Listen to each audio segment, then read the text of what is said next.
Hello, I am going to do my focused assessment. The first thing I'm going to do is check my orders, gather my supplies, wash my hands. Then I am going to go introduce myself to the patient. So prior to entering my patient's room, I know that my patient, let's call her Susie, is in the hospital today for COPD exacerbation. So I know that my focused assessment is going to be geared towards her respiratory system. So I'm going into the patient's room now. Knock, knock, knock. Hello, my name's Meredith. I'm going to be your nurse today. Can you please tell me your name and date of birth? Checking for her two identifiers. She tells me your name and date of birth, and they match. I'm going to explain to Susie what I'm going to be doing. I'm going to be doing a quick assessment. It should take about 10 minutes. I'll try to explain what I'm going to be doing as I perform the assessment, but if you have any questions at any time, please let me know. I can tell immediately upon talking with Susie that she's alert. She's answering me at appropriate tone, but I need to make sure she's oriented. So I'm going to ask her, Susie, can you tell me where you're at? St. Vincent Hospital. Great. Can you tell me what day of the week it is? Wednesday. Can you tell me what year it is? 2020. Yep. And can you tell me what brought you into the hospital today or earlier this week? I was having troubles breathing, so my COPD was acting up. Perfect. So now I can report that she's alert and oriented ×4. I'm going to glove up before I start my assessment. So the first thing I want to do is check for Perla. So I don't have my pen light with me, so I'm just gonna, this is my pen light. I would just brush over her eyes, noting that her pupils are equal and round and reactive to light. Then I'm going to move on to her mucous membrane. So if she had a nasal cannula on, I would want to pull that out and make sure that her mucous membranes aren't irritated or super dry. And I also want to check the skin behind her ear where the nasal cannula is sitting at, and to ensure that there's no skin breakdown occurring on both sides. Then I'm going to move on to her arms. So I am always comparing both sides. So I would start at one of her arms and I would check for the temperature by lightly rubbing my hand on the back. I would check for her radial pulse. I would check for capillary refill between 1 and 2. I would check for musculoskeletal strength. So I would have her grip my fingers. I would have her not let me push down, not let me push up. Then I would move to her leg, her right leg. I would check for the temperature again.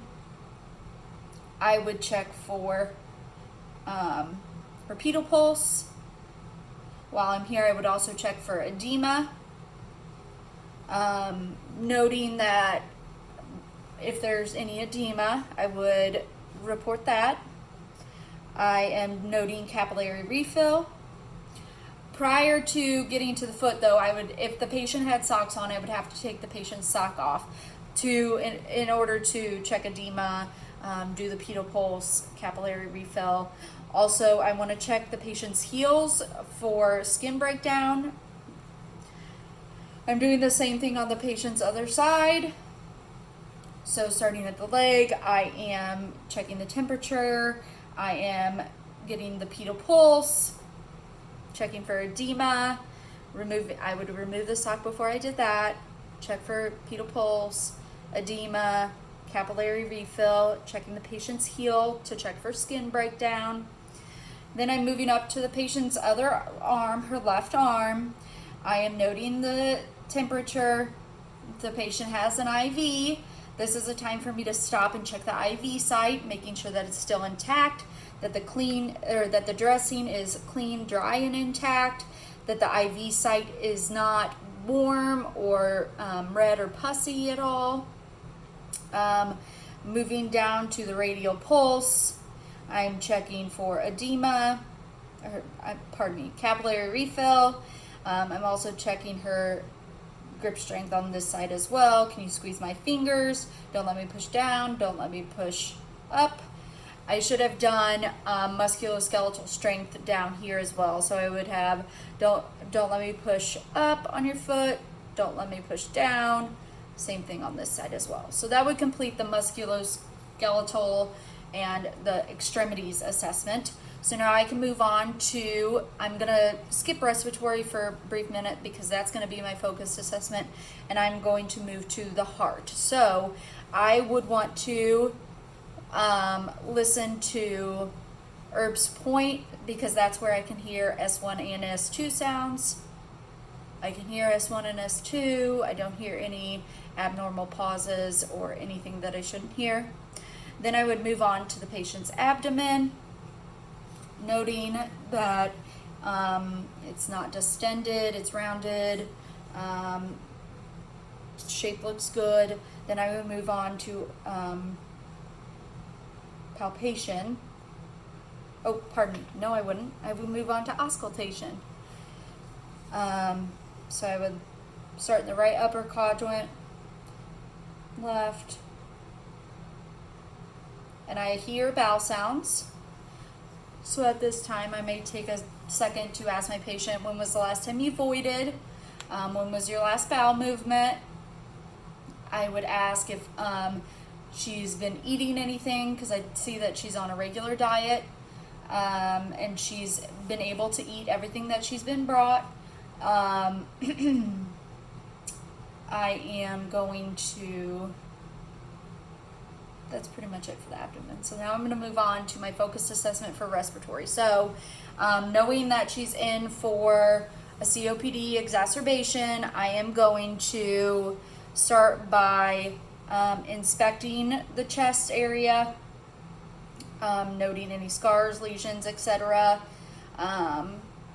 Then I'm going to move into palpation. I'm just noting any lumps, masses, any tenderness that the patient may, that Susie may have, and she's not telling me any. I also should have asked prior to starting my respiratory assessment if Susie could rate her pain on a scale of 0 to 10, and Susie would tell me that it's about a 4. So I asked Susie, can you tell me what your comfortable pain tolerance is? Susie says, I can usually take around a 5. I tell her, Susie, if that gets intolerable or if your pain starts to increase, just let me know. Back to my focused respiratory assessment. So I'm palpating any masses, tenderness, etc. Susie says she's not experiencing any tenderness. I'm going to have Susie sit up in her bed because she is able. So sitting up in her bed, I'm going to check for her AP diameter, noting that her chest is 2 to her side 1. And I would do the same posteriorly. Next, I'm going to auscultate. And I'm going to listen to all three, all of my lobes going in that S pattern like we learned. Listening for any crackles, any wheezing that might be indicative of abnormal sounds, which I do not hear. And I'm doing the same on Susie's back. Here on the back side, I do hear a little bit of a wheeze, but that would be expected because she's in for a COPD exacerbation. But I would just want to note maybe if it was less wheezing than the day before. I would do my auscultation in those 9 spots that we learned for our respiratory assessment. Then I'm also going to percuss with my 2 fingers in the 9 spots, noting any dullness or etc. No tympany. I could also do tactile fremitus down the back of Susie, having her say 99, listening for a clear vibration, or feeling for a clear vibration of the larynx. So that would complete my full respiratory assessment. I inspected, auscultated, palpated, and percussed both the front and the back, anterior and posteriorly. Because Susie didn't have surgery, I didn't have any wounds that I needed to look for, but in my focused assessment, if there were any wounds or incision sites on my patient, I would want to take a moment to look at the integrity of the wound to see how it was healing, but I didn't have to at this time. And I checked her IV site, so I always need to do that as well. So I would tell Susie, thank you for letting me do the assessment. I'll be back in 30 minutes. Here's your call light. Keep doing your breathing exercises. I would ask her if she needed anything else. I would lower the bed, and then I would leave and document my assessment findings. So that is my focus assessment. I look forward to hearing what you have to say. I feel like I was pretty confident on that. I think I kind of got a little jumbled in the respiratory assessment, but I didn't want to do the exact same thing that instructor Fishburne did to make it super easy. So let me know what you think. Thanks.